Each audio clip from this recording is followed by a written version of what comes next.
The Haunting of Blackwood Manor, the Lost Soul's Curse. For centuries, Blackwood Manor stood atop the fog-drenched hills, looming like a cursed sentinel over the town below.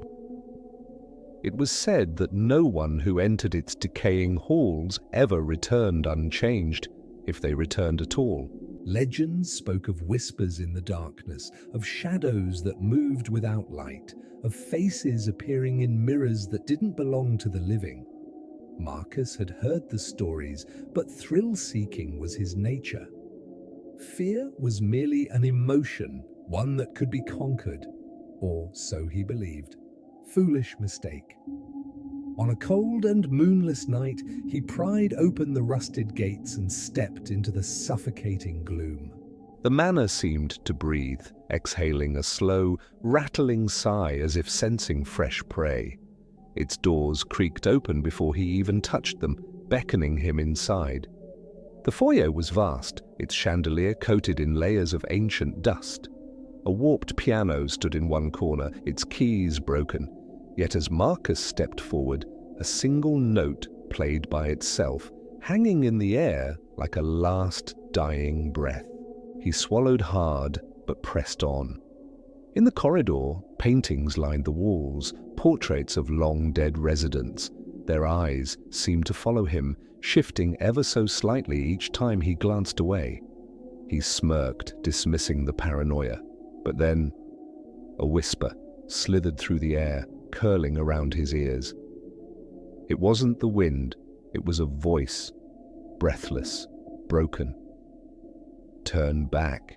He spun toward the sound. Nothing. The walls, however, were bleeding. Thick, dark liquid seeped from the cracks, pulsing like veins.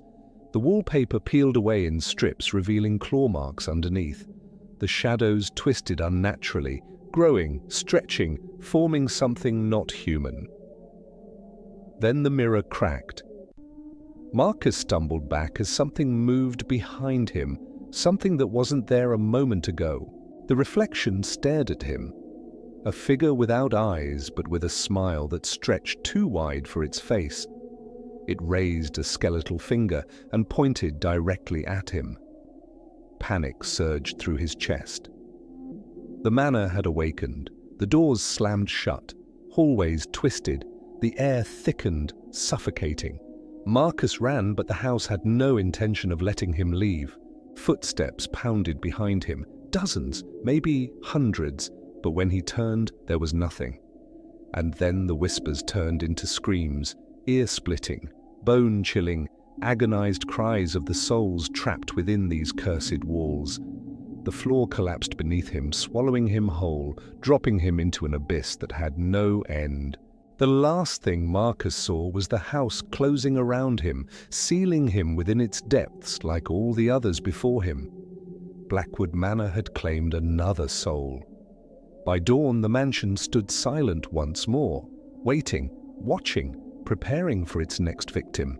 And if you listen closely as you walk past the gates, you may hear it, the desperate, clawing whispers of those trapped inside, forever calling for help.